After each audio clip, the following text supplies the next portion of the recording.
Assalamualaikum warahmatullahi wabarakatuh. Salam Tadaber, takwa jaya berkarya.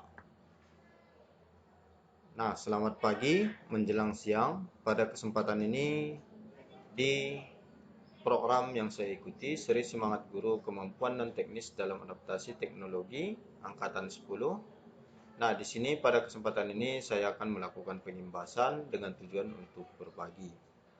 Yang pertama di sini saya perkenalkan diri. Nama saya Saddam Hussein, SPDGL. Kemudian asal sekolah dari SMK Negeri 1 Batang Natal. Nah, kita langsung saja. Yang pertama di sini kita lihat dulu program yang sedang diselenggarakan oleh Guru Belajar dan Berbagi. Adapun judul program yang saya ikuti ini tentang keterampilan non teknis dalam adaptasi teknologi. Yang mana di sini terdiri dari beberapa narasumber. Tentunya di sini akan memberikan kesan luar biasa kepada kita, Bapak Ibu guru, khususnya di SMK Negeri 1 Batang Natal dan umumnya kepada semua guru-guru hebat di seluruh Indonesia. Baiklah, Bapak Ibu guru hebat. Nah, di sini terkhusus ini untuk guru-guru di SMK Negeri 1 Batang Natal, rekan seperjuangan, dan juga pada umumnya guru-guru hebat di seluruh Indonesia. Nah, pada kesempatan ini kita akan mulai tentang review singkat materi dari seri Semangat Guru Kemampuan Non-Teknis Adaptasi Teknologi. Yang pertama itu ada yang dibahas dengan resiliensi. Resiliensi ini tangguh dan teknologi. Nah, mari kita lihat penjelasan singkat yang saya rangkum. Jadi pada bagian resiliensi dan kerangka SEMAR ada dua di sini poin penting pada pembelajaran 1, yaitu tentang tangguh.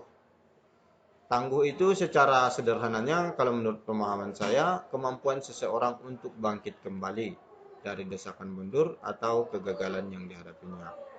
Nah, contoh kasusnya di sini Bapak Ibu guru yang dikatakan mungkin desakan mundur itu ketika kita mengikuti pembelajaran daring, kemudian kita melihat ternyata rekan-rekan guru kita yang lain itu banyak yang bagaimana dibilang ya, ada yang peduli, ada yang tidak peduli, atau bahkan ada yang lebih condong ke pembelajaran yang masih sistem manual ataupun pembelajaran yang lama.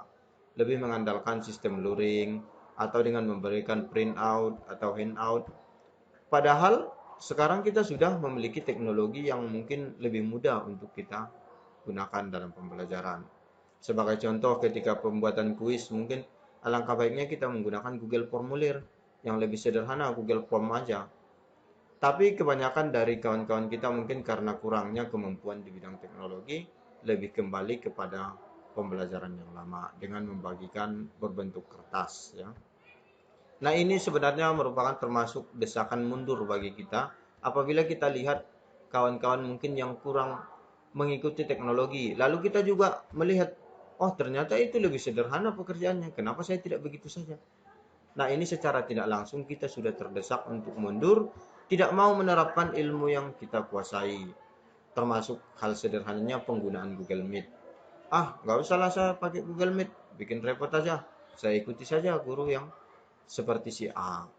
Itu termasuk desakan mundur bagi kita. Atau mungkin ketika kita kegagalan, kita gagal, kemudian kemampuan kita untuk bangkit kembali inilah yang kita sebut dengan daya tangguh kita.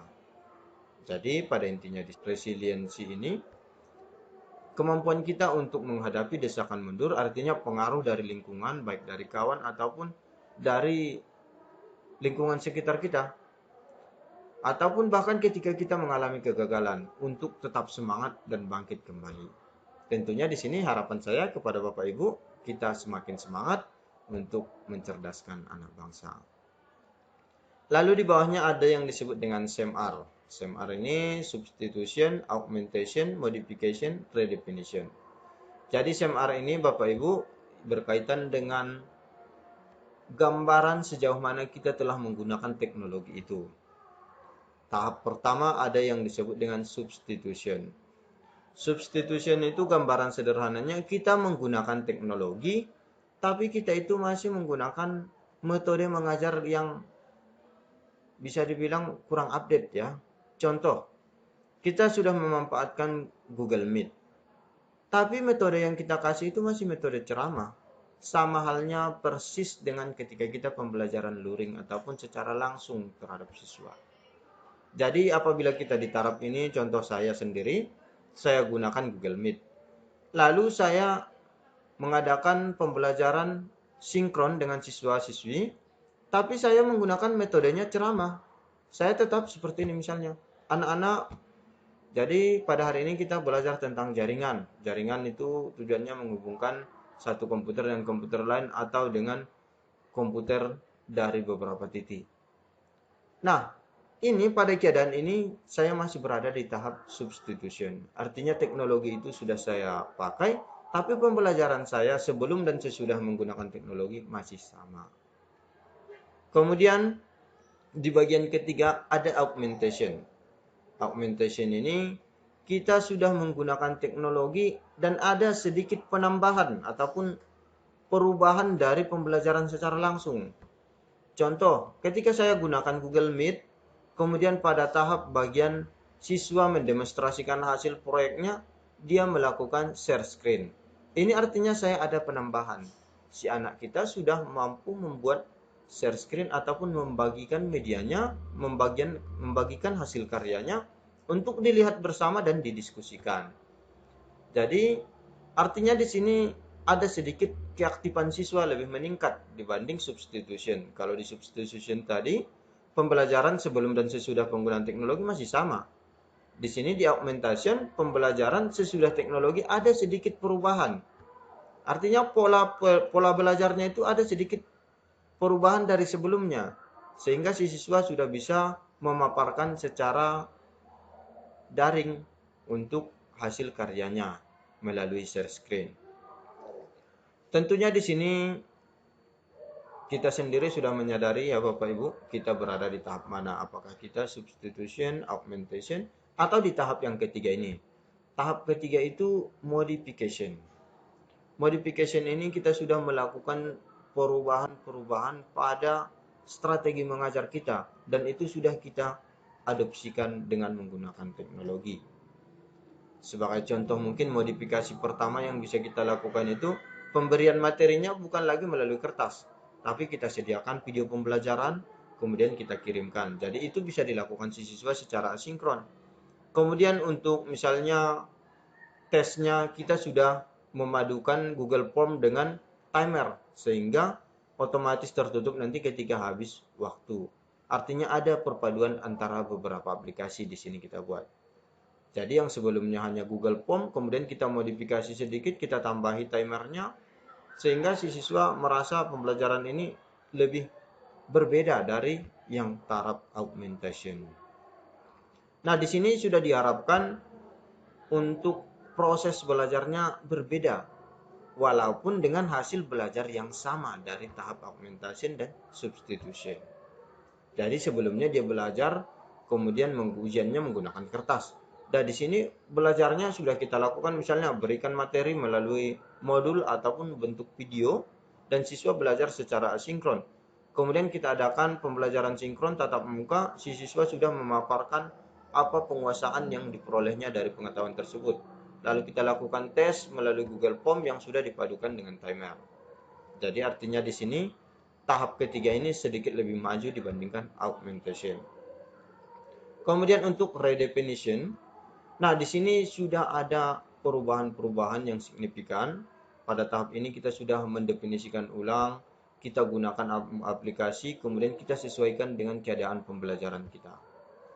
Jadi pembelajaran kita itu pada tahap redefinition, pada intinya kita merasa itu, pembelajaran ini tidak pas gitu kalau tidak menggunakan aplikasi lagi. Itu kalau kita sudah berada di tahap redefinition. Kita sudah merasa teknologi itu kebutuhan kita. Pembelajarannya gini-gini aja nggak enak kalau nggak ada pakai ini aplikasi ini. Itu mungkin taraf redefinition. Namun menurut para ahli dan juga pemateri, untuk tahap modification, redefinition, ini alangkah baiknya apabila ini kita bentuk tim, kita kerjakan bersama-sama Bapak Ibu Guru untuk bisa kita memasuki tahap ini. Artinya apa? Si siswa kita berikan dulu untuk sedikit pengasahan mengenai penggunaan aplikasinya, kemudian sehingga guru-guru kita yang lain juga tidak terpaku hanya menghabiskan waktu mengajari penggunaan aplikasi. Artinya kita perlu kekompakan untuk bisa mencapai modification dan redefinition. Nah, mungkin itu saja Bapak Ibu materi singkat tentang pembelajaran 1, tentang daya tangguh orang guru dan juga kerangka SMR. Sekian dan terima kasih. Mohon maaf jika terjadi kesalahan. Terima kasih bagi yang telah sudi memberikan masukan yang positif dan membangun di kolom komentar. Salam semangat guru, seri berbagi kemampuan non-teknis adaptasi teknologi. Salam tajaber, takwa jaya berkarya. Assalamualaikum warahmatullahi wabarakatuh.